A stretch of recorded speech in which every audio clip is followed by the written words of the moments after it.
55 సంవత్సరాల కాంగ్రెస్ పార్టీ చరిత్ర, కాంగ్రెస్ పార్టీ నిర్వాకం, విద్యుత్ విషయం అడుగుతారు ఇనరా మళ్ళా అదే చెప్తున్నా.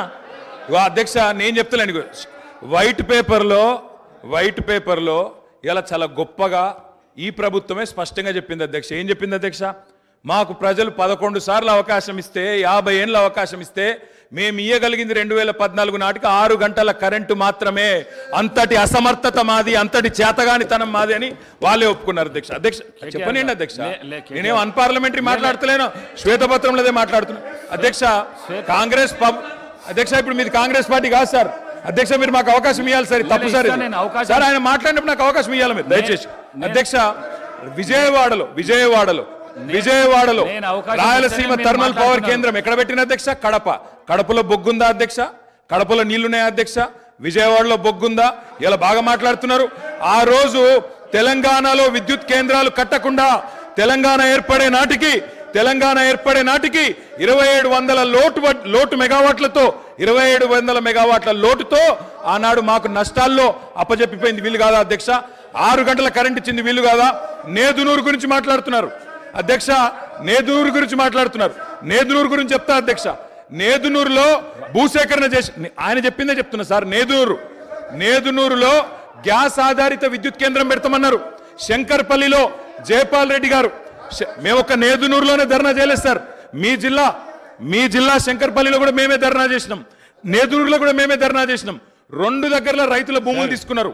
గ్యాస్ సార్ ఇప్పుడు వైట్ పేపర్ మీద చర్చ జరుగుతుంది అధ్యక్ష. సార్ మా గౌరవ సహచర మంత్రి గారు నేదునూరు గురించి అడిగారు. మళ్ళా రాజకీయంగా చర్చ మొదలుపెట్టే ప్రయత్నం చేస్తూ ఉన్నారు గౌరవనీయులు.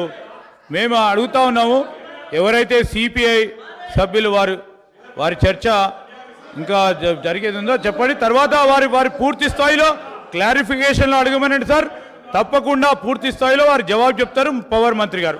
దయచేసి మరి ఆ చర్చను కొనసాగించే విధంగా సిపిఐ గౌరవ శాసనసభ్యులకు అవకాశం అనుకుంటారు. సార్ జైపూర్ ఫౌండేషన్ వేసినారు. నా పిండ ప్రదానం చేశారు ఒక సభ్యుని ఆవేదన చెప్పుకుంటాడు. కడప కర్నూలు గురించి మాట్లాడతారు అధ్యక్ష. నా జిల్లాలో ఎందుకు చేయలే? పిండ ప్రదానం చేశారు కదా అని అడుగుతాను అధ్యక్ష. ఇవాళ ఎందుకు మీరు ఆ ప్రాజెక్టు చేపట్టలేని అడుగుతా, దానికి ఎందుకు సార్? మంత్రి గారు అడిగిన ప్రశ్నకు జవాబే ఇవ్వండి మీరు దయచేసి.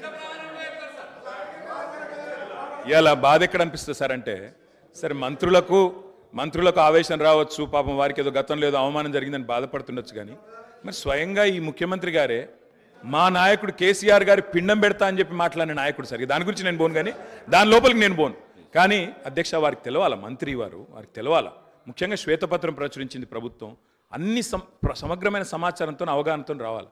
నేదునూరులో ఎక్కడ మానకొండూరు నియోజకవర్గం నేదునూరులో, అదేవిధంగా శంకర్పల్లి వాళ్ళ చేవెళ్ళ నియోజకవర్గం శంకర్పల్లిలో ఆనాడు యూపీఏ ప్రభుత్వం ఉన్నప్పుడు గ్యాస్ ఆధారిత విద్యుత్ కేంద్రాలు నెలకొల్పుతామని చెప్పి భూసేకరణ చేసిండ్రు, రైతుల దగ్గర తీసుకున్నారు. మేము టీఆర్ఎస్ పార్టీగా ఆనాడు ఒక దగ్గర ధర్నా చేయలే, ఒక వ్యక్తికి వ్యతిరేకంగా ధర్నా చేయలే. కేంద్ర ప్రభుత్వమే తీసుకున్న నిర్ణయాన్ని గ్యాస్ ఆధారిత విద్యుత్ కేంద్రాలు ఎందుకు పెడతలేరు? బొగ్గు లేని విజయవాడలో ఎందుకు పెడతారు? బొగ్గు నీళ్లు లేని రాయలసీమలు ఎందుకు పెడతారు? మా కాడ ఎందుకు పెట్టరు అని ఆనాడు తెలంగాణ ప్రయోజనాల కోసం తప్పకుండా తెలంగాణ బిడ్డలుగా తెలంగాణ రాష్ట్రాన్ని సాధించిన పార్టీగా గట్టి కొట్లాడినాం. అధ్యక్ష నేను ఒకటే అడుగుతా ఉన్నా, గౌరవ మంత్రి గారికి అవగాహన ఉండాలా. ఈ దేశంలో ఎక్కడన్నా గ్యాస్ ఆధారిత విద్యుత్ కేంద్రం సఫలమైందా? నేదునూరులో గ్యాస్ అలొకేషన్ అయ్యిందా? ఏదో అక్కడ హాట్ స్పాట్స్గా భూములు తెచ్చిండ్రు, ఏదో క్లియరెన్స్ అన్నారు, పారేసిపోయిండ్రు తప్ప ఆనాడు యూపీఏలో జయపాల్ రెడ్డి గారు స్వయంగా పెట్రోలియం శాఖ మంత్రిగా ఉండే గ్యాస్ అలొకేషన్ చేయలే. గ్యాస్ అలొకేషన్ చేయలేదు కాబట్టే ఆ 2 ప్రాజెక్టులు టేకాఫ్ కాలేదు. నేను మంత్రి గారిని కోరుతా ఉన్నా, ఇప్పుడు టేకప్ చేయండి. ప్రభుత్వం మీది. నేదునూరులో పెట్టండి, శంకర్పల్లిలో పెట్టండి, తప్పకుండా పెట్టి ఇప్పుడు హామీ ఇవ్వాలా. ప్రభుత్వం కమిట్మెంట్ ఇవ్వాలా. గౌరవ డిప్యూటీ సీఎం గారు హామీ ఇస్తారని చెప్పి కూడా నమ్ముతా ఉన్నా. ఇంకొక మాట కూడా అధ్యక్ష, ఇవాళ ముఖ్యమంత్రి గారు చాలా మాటలు మాట్లాడినారు. ఒక మాట మాత్రం నేను చెప్తా అధ్యక్ష, ఇవాళ నోటికొచ్చినట్టు అక్బరుద్దీన్ ఓవైసీ గారు మాట్లాడుతుంటే వారిని అవమానిస్తారు, ఇక్కడ మేము మాట్లాడితే మమ్మల్ని అవమానిస్తారు సార్.